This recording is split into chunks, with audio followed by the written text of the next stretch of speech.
अस्सलामुअलैकुम, कैसे हैं सब। उम्मीद है कि सब लोग ठीक ठाक होंगे। आज की वीडियो है वैक्सिंग पे। मेरी स्किन इतनी सेंसिटिव है और इतनी किस्म की वैक्स यूज़ की है कि शायद मुझे कोई सूट कर जाए। किसी से कोई ना कोई, हर किसी से ही कोई ना कोई एलर्जी, रैशेस, कुछ तो पेनफुल इतनी होती हैं और कुछ पे टाइम इतना ज़्यादा लगता है। सबसे पहले हम बात करेंगे इस फिंगर वैक्स की। ये है लॉरियल की फिंगर वैक्स एलोवेरा फ्लेवर में। फिंगर वैक्स है तो फिंगर से थोड़े थोड़े करके बाल उतरते हैं, जिससे बहुत ज़्यादा टाइम लग जाता है और फिंगर भी दुखने लग जाती है। इस वजह से वैक्स मुझे इतनी अच्छी नहीं लगी। फिर आती है जी लेमन वैक्स। ये स्ट्रिप वैक्स है और एक तो ये मेसी बहुत है। इससे लंबे लंबे बाल तो आसानी से उतर जाते हैं, लेकिन जो छोटे छोटे बाल होते हैं वो नहीं उतरते और ये थोड़ी पेनफुल भी है। इसके अलावा पार्लर में गोला वैक्स यूज़ की जाती है। एक तो पार्लर में प्राइवेसी का बहुत इशू होता है और दूसरा गोला वैक्स हर किसी को सूट नहीं करती है। जिनकी सेंसिटिव स्किन है उनके लिए तो मैं नहीं कहूँगी आपको, क्योंकि गोला वैक्स से इस कदर गंदी एलर्जी मुझे हो गई थी। मैंने वो दिन इतनी तकलीफ़ में गुजारे, मैं आपको बता नहीं सकती। जो आप अपनी स्किन के बारे में जानते हैं वो कोई और नहीं जानता। वो तो वैक्स करके चली जाती हैं, ज़रा सी भी गलत डायरेक्शन हो जाए तो स्किन पे रैशेज़ हो जाते हैं और वो जल्दी ठीक भी नहीं होते हैं। इन सब के बाद मैंने इतनी सर्च की, रिका वैक्स के रिव्यूज़ भी देखे, कैंडी वैक्स के रिव्यूज़ भी देखे और जो सबसे अच्छे रिव्यूज़ मुझे लगे थे वो कैंडी वैक्स के ही थे, इसलिए मैंने ये मंगवा ली। यूज़ किया तो काफ़ी अच्छी लगी मुझे। ये स्किन के लिए, सेंसिटिव स्किन के लिए तो ये बेस्ट है जी। तो ये है candy wax beans with no strips. इसके लिए आपको स्ट्रिप्स की ज़रूरत नहीं होती। Face and body Brazilian wax, best wax for sensitive and delicate areas. Small areas के लिए इजीली आप यूज़ कर सकते हैं। Face, upper lips, chin, under arms, private areas.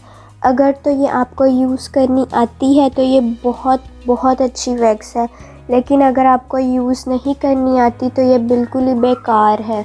Video को एंड तक देखिएगा, डिटेल से बताऊंगी कि इसको किस तरह से यूज़ करना है। अगर आपने इसको फेस पे यूज़ करना है तो छोटे छोटे पैचेस लगाने हैं। प्राइवेट एरियाज़ के लिए बहुत अच्छी है, मैंने यूज़ की है, इसलिए अपना एक्सपीरियंस आप लोगों के साथ शेयर कर रही हूँ ताकि आप लोगों की भी हेल्प हो सके। पेनलेस तो नहीं कह सकते क्योंकि थोड़ी बहुत पेन तो होती है। कोई भी ऐसी वैक्स नहीं है जो पेनलेस हो। हाँ, ये कह सकते हैं कि पेन थोड़ी बहुत कम होती है, लेकिन बिल्कुल नहीं होती ऐसा नहीं कह सकते हम। इंस्ट्रक्शंस में बताया गया है कि हमने इसको यूज़ कैसे करना है, वो मैं आपको डिटेल से यूज़ करके दिखाती हूँ कि हमने इसको कैसे यूज़ करना है। इस तरह से है ये वैक्स। बीन्स जैसे चने की दाल होती है, कोई इरिटेशन नहीं होती इससे, कोई बम्प्स नहीं बनते अगर आपने सही डायरेक्शन में यूज़ की हो। इसको मेल्ट करने के लिए हमें चाहिए है वैक्स हीटर। अब कुछ लोग कहेंगे कि हम ओवन में भी मेल्ट कर सकते हैं, तो देखो कर सकते हैं, लेकिन 3 से 4 दफ़ा यूज़ करने के बाद ठंडी हो जाती है और आपको फिर इसको मेल्ट करना पड़ेगा। तो आप बार बार किचन में तो नहीं ना जा सकती, या तो ऐसा हो सकता है आप किचन में ही बैठ जाओ। इसलिए बेहतर होगा कि आप वैक्स हीटर भी साथ ही ले लें। मैंने फ़िलहाल इनकी वेबसाइट से सिर्फ ये बीन्स ही मंगवाई थी और इसके साथ ये स्पैचुला और स्टिक आई थी। वैक्स हीटर नहीं वहाँ से ऑर्डर किया था। और दूसरी बात ये कि क्वालिटी में बहुत फ़र्क होता है बीन्स की क्वालिटी में। बीन्स बहुत तरह की आई हुई हैं मार्केट में और वो बेकार हैं। जो आपको ओरिजिनल बीन्स हैं वो इनकी वेबसाइट से ही मिलेंगी और जो बाकी हैं वो मैंने यूज़ नहीं किया और मैंने यही सुना है कि वो बेकार हैं। ये लिड हमने उतार देनी है और इसके अंदर ये जो कंटेनर है इसमें हमने बीन्स डाल के इनको मेल्ट करना है। दूसरी में नहीं डालना, सिर्फ इस कंटेनर में डाल के हमने मेल्ट करना है इसको। तो ये वैक्स जो है ये बालों को जड़ों से निकालती है, बालों की ग्रोथ में बहुत कमी आती है। सिर्फ आपको यूज़ करने का सही तरीका आना चाहिए। अब इस कंटेनर में मैं बीन्स डालूँगी और इसको मेल्ट कर लेते हैं हम। आपको जितनी क्वांटिटी चाहिए है बीन्स की आप इसमें डाल लें।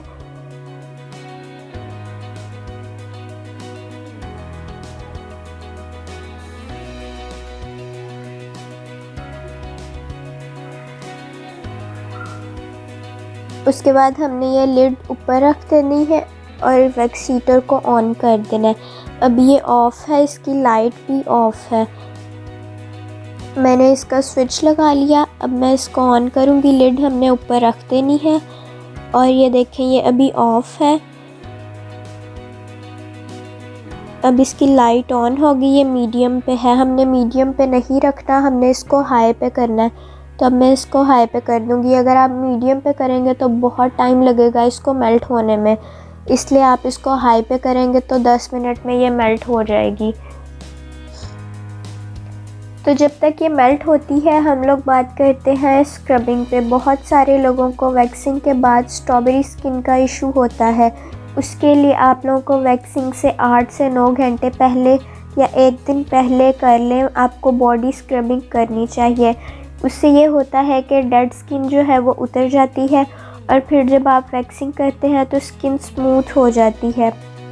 मार्केट में बहुत सारे स्क्रब अवेलेबल हैं, बॉडी स्क्रब।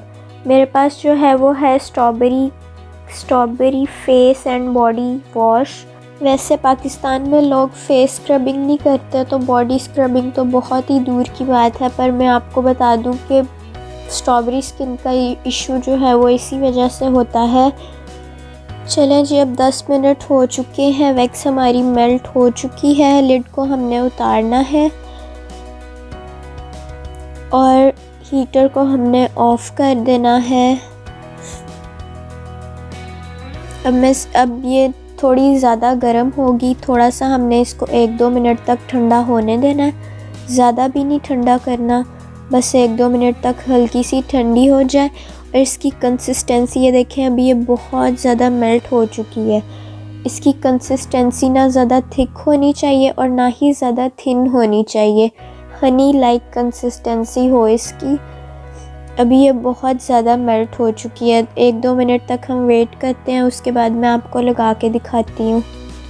और दूसरी बात यह कि ये थोड़ी ना आपको गर्म ही लगानी पड़ती है, लेकिन इतनी भी तेज़ गर्म ना हो कि आपकी स्किन जल जाए।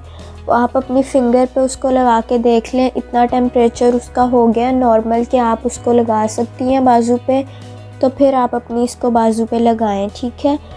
अब ये मैं इसको घुमा इसलिए रही हूँ ताकि ये नीचे ना गिरे और ये इतना नॉर्मल टेम्परेचर हो जाए कि मेरी स्किन पे लग सके ये, ठीक है।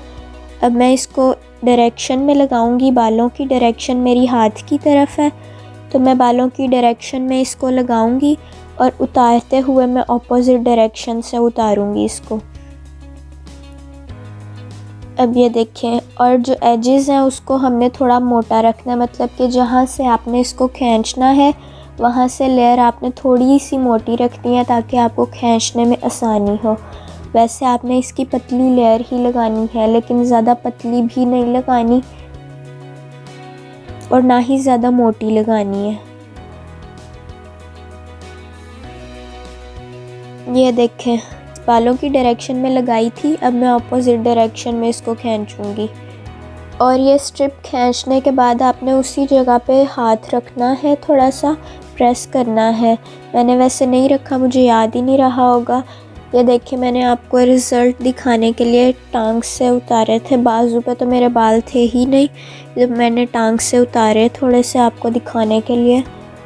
ये देखें इसका रिज़ल्ट, बाल जड़ों से निकलते हैं और छोटे छोटे बाल भी इजीली रिमूव हो जाते हैं जी। तो बहुत ज़रूरी बात, वैक्सिंग के बाद आपने एलोवेरा जेल अप्लाई करनी है जहाँ जहाँ पे आपने वैक्सिंग की होगी।